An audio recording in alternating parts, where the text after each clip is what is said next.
Welcome to our English class. I'm teacher Michelle. Olá, pessoal. Bem-vindos à aula de inglês. Eu sou a professora Michelle. Hoje nós vamos falar de verb to be. Nossa, que novidade, né, professora? Aula de inglês, terceiro período, e vamos falar de novo do verbo to be. Pessoal, o verbo to be é um verbo essencial da língua inglesa. Ele equivale ao verbo, ele corresponde ao verbo ser ou estar da língua portuguesa, então ele é 2 em 1. E ele faz a função tanto de verbo auxiliar quanto de verbo principal. Por isso que ele se faz tão presente nos nossos estudos de língua inglesa. Se você não souber o verbo to be, por exemplo, você não consegue criar certos tempos verbais, que são os tempos contínuos. Se você não souber o verbo to be, você não consegue fazer voz passiva. Então, é essencial que a gente estude, que a gente aborde esse conteúdo, tá bom? Então, olha só. Nosso roteiro hoje vai seguir definition, então vamos falar um pouquinho da definição, o que é o verbo to be. Vamos ver a conjugation, que seria a conjugação dele, como é que nós conjugamos considerando o simple present, que é o presente simples. Vamos falar dos usos, então para que eu uso o verbo to be em língua inglesa. Vamos ver a estrutura das sentenças e para a gente finalizar um exercício ou alguns exercícios para que a gente possa ver na prática esse conteúdo, tá bom? Então, olha só, quando a gente fala de definição, nós estamos falando do que é o verbo to be, da conceito, do que significa, o que esse verbo representa. Então, nós temos aqui, to be is the infinitive form of a verb. Então, primeira coisa, sempre que a gente fala to be, quer dizer que nós estamos citando um verbo na sua forma infinitiva. Essa partícula to, ela serve para indicar o verbo não está conjugado ainda. Tá? Então, ele está na sua forma original, na sua forma infinitiva, que na língua portuguesa é aquela que termina com as desinências AR, ER, IR ou OR. Tá? It is an irregular verb. É um verbo irregular. E é essencial a gente entender isso, porque quando o verbo é irregular, quer dizer que ele não segue as regrinhas. Então, tudo que a gente for estudar, tudo que nós falamos de presente simples, não se aplica ao verbo to be. Porque como ele é irregular, quer dizer que ele tem uma forma própria. Tá? A conjugação dele acontece de um jeito especial, de um jeito diferente em comparação com os outros. It corresponds to the verbs ser and estar em Portuguese language. Então, como eu falei para vocês, a tradução do verbo to be é ser ou estar. E aí vale a pena a gente pensar em português. Qual é a diferença de ser ou estar? Quando que eu uso o verbo ser e quando que eu uso o verbo estar? Então, quando a gente diz a frase eu sou feliz ou eu estou feliz, existe uma diferença entre um estado, que é algo temporário, eu estou feliz, ou algo que é permanente na minha vida, como a minha personalidade, por exemplo, eu sou feliz. Então, o verbo ser ou estar, eles servem para indicar algo temporário ou algo permanente, considerando os contextos. Em inglês, não tem diferença. Não importa se você está feliz nesse momento ou se você é feliz na sua vida. Em inglês seria I am happy. A diferença, quem vai te dar é o contexto. É o contexto que vai apresentar para você se está falando de algo temporário, deste momento, ou se é algo mais duradouro, tá bom? Então, em inglês não tem diferença, ser ou estar, é o mesmo verbo. Então, como eu falei, o verbo to be, ele faz essas duas funções. Ele tanto serve como main verb, que quer dizer verbo principal, como verbo auxiliar. O que é um verbo auxiliar? É aquela palavrinha que vai ajudar a fazer alguma coisa. Criar um tempo composto, criar a voz passiva, fazer formas interrogativas e negativas. O próprio nome já diz, ele auxilia ou ele ajuda a algo. Então, na função de verbo principal, o verbo to be indica a existência ou o estado de uma pessoa, um objeto, uma ideia. Tá? E aí ele funciona como um verbo de ligação, que é o que nós chamamos em português, né? Ser, estar, parecer, ficar e todas aquelas listinhas que a gente aprende em língua portuguesa. São verbos que são seguidos de predicativos do sujeito, por exemplo, um complemento fazendo essa ideia de ligação entre sujeito e o predicado. Na função de verbo auxiliar, ele expressa tempos contínuos ou progressivos, presente contínuo, passado contínuo, futuro contínuo, ou a voz passiva, tá bom?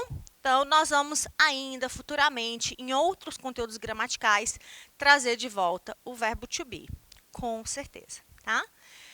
A conjugação do verbo to be, então, como ele é um verbo irregular, ele não segue, ele não tem os mesmos padrões, ele não segue as mesmas formas do presente simples, como eu antecipei para vocês. O to be, essa estrutura com o to, só vai ser usada quando você quiser indicar algo no infinitivo. Por exemplo, a sentença, a famosa sentença.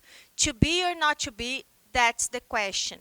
Ser ou não ser, eis a questão, que é uma frase de Shakespeare, de uma obra literária, de uma peça, que é a peça de Hamlet, tá bom?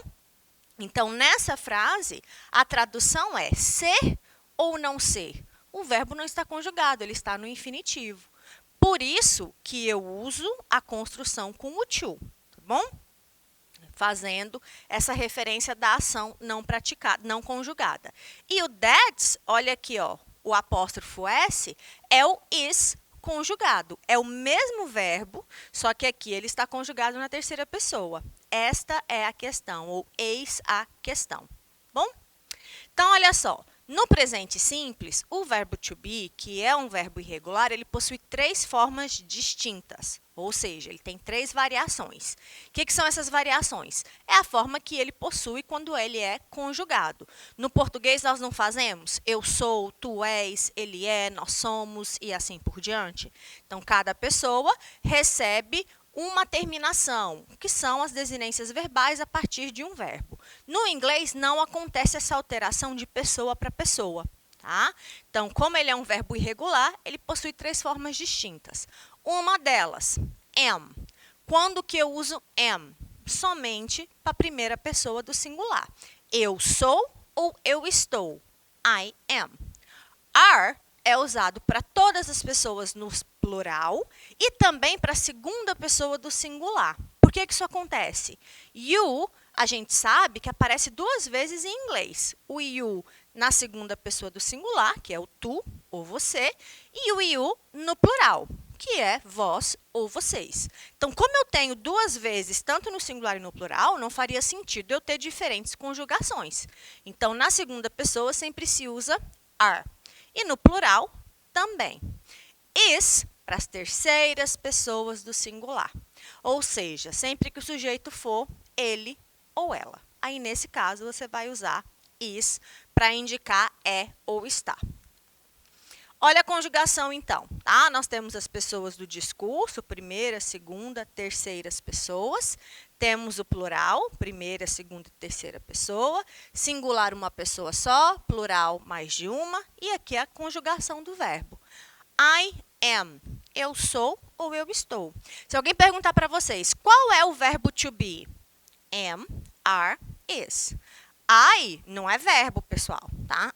I, you, he, esses aqui são os pronomes, são as pessoas. O verbo to be conjugado é am, are, is.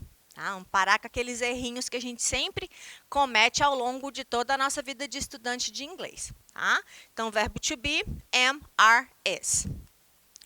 Exemplos, ó, eu sou uma professora. I am a teacher. Você é um estudante. You are a student. Como é que eu sei que esse you are é singular e não plural? Justamente pelo meu complemento. Ó. Um estudante. Quer dizer que a frase está no singular. Ele é um médico. He's a doctor. Elas são jornalistas. They are journalists. Então, observem que o verbo é conjugado de acordo com a pessoa ou de acordo com o sujeito. Am para a primeira pessoa, are para a segunda, is para as terceiras pessoas do singular e are para o plural. Tá bom? Os usos. Então, nós falamos a diferença entre o verbo ser ou estar no início dessa aula. Ser indica algo permanente, estar um estado temporário ou algo momentâneo. Para que nós vamos usar, então, em inglês, o verbo ser ou estar? Então, nós usamos o verbo ser ou estar, ou o verbo to be, to introduce someone, ou seja, para apresentar alguém. quando você quer fazer a apresentação de uma pessoa, incluindo a si mesmo. Então, por exemplo, Robert Downey Jr. is an American actor. Estou apresentando essa pessoa, o Robert Downey Jr. é um ator americano. Então, eu estou fazendo uma apresentação dessa pessoa. Por que eu usei is? Porque o sujeito é ele, está no singular. Lady Gaga e Rihanna are singers.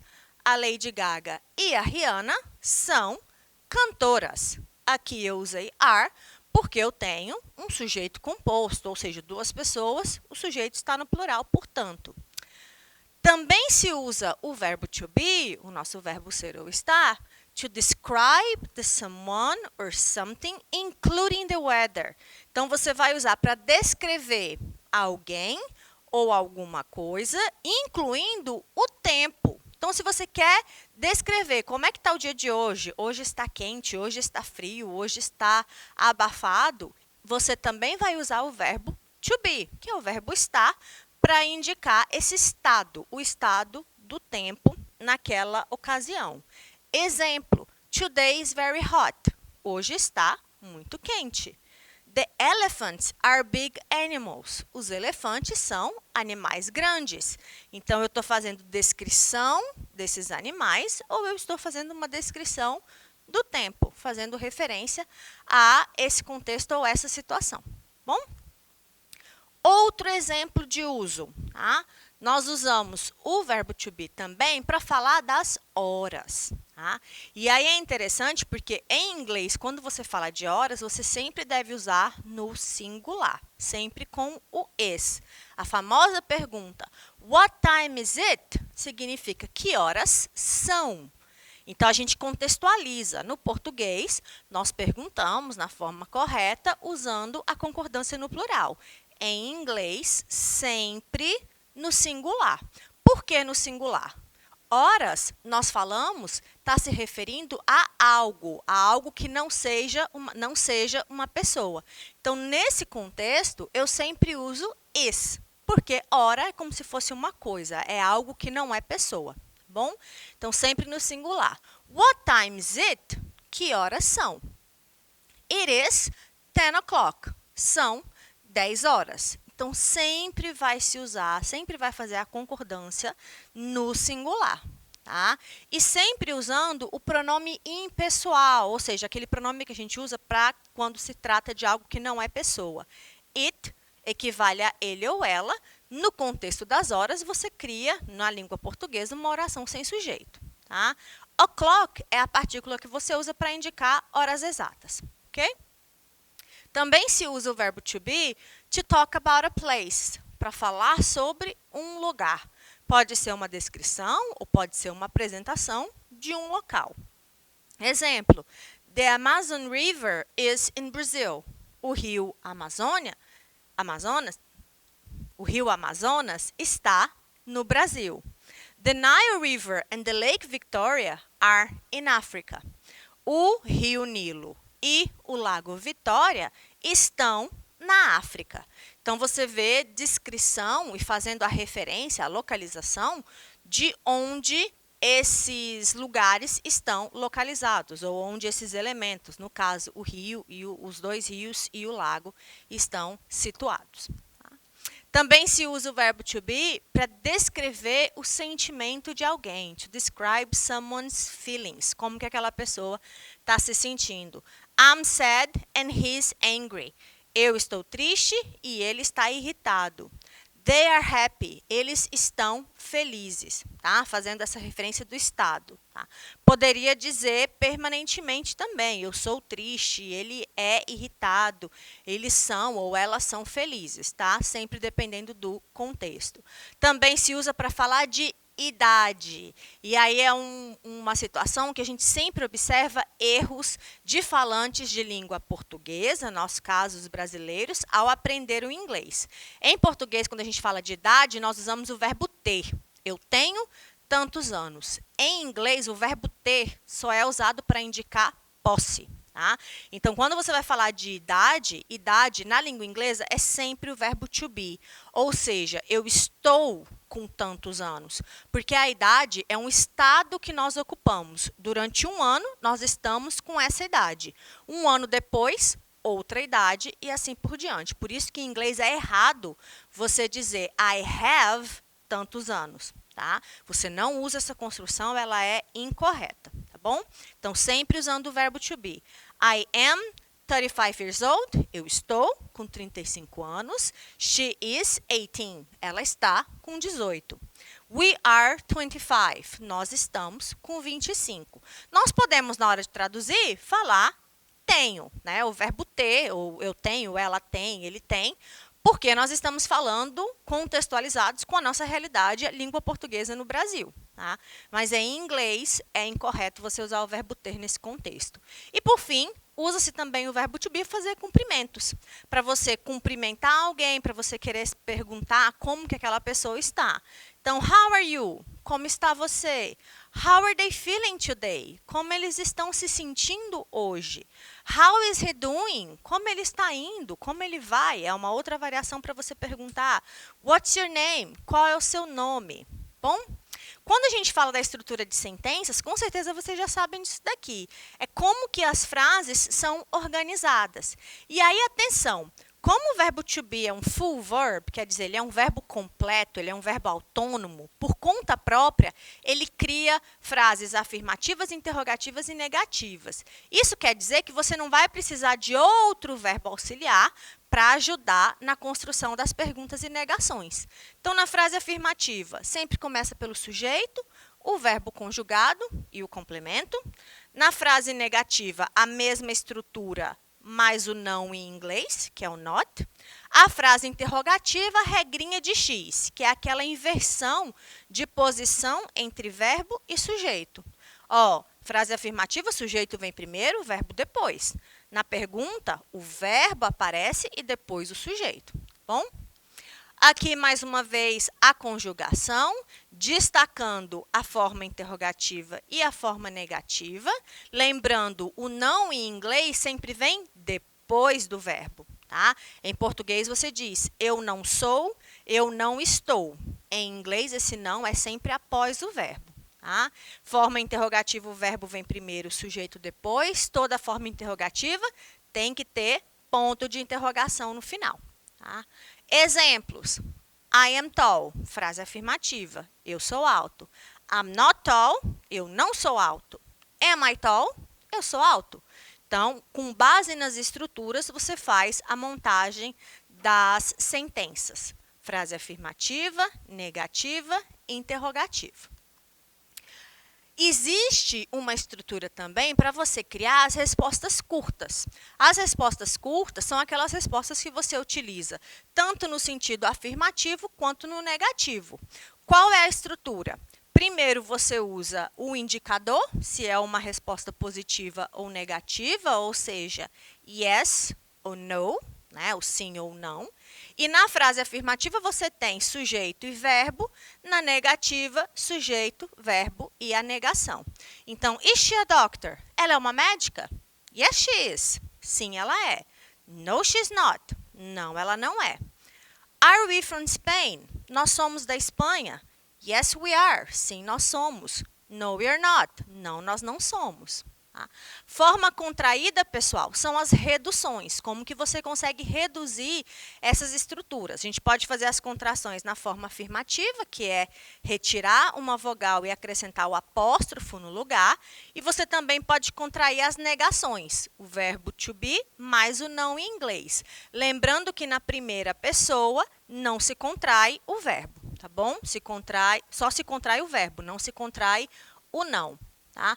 Exemplos de contrações e, por fim, o nosso exercício. Qual é o exercício que eu trago para vocês? Responder algumas perguntas usando o verbo to be. Então, para praticar, qual é o seu nome? Você é dos Estados Unidos? Lembrando das estruturas que nós discutimos, sempre montando as conjugações conforme o sujeito da oração. Tudo bem? Então, hoje nós falamos sobre o verbo to be. Acompanhem. Até a próxima aula, se cuidem e fiquem bem. Bye, bye!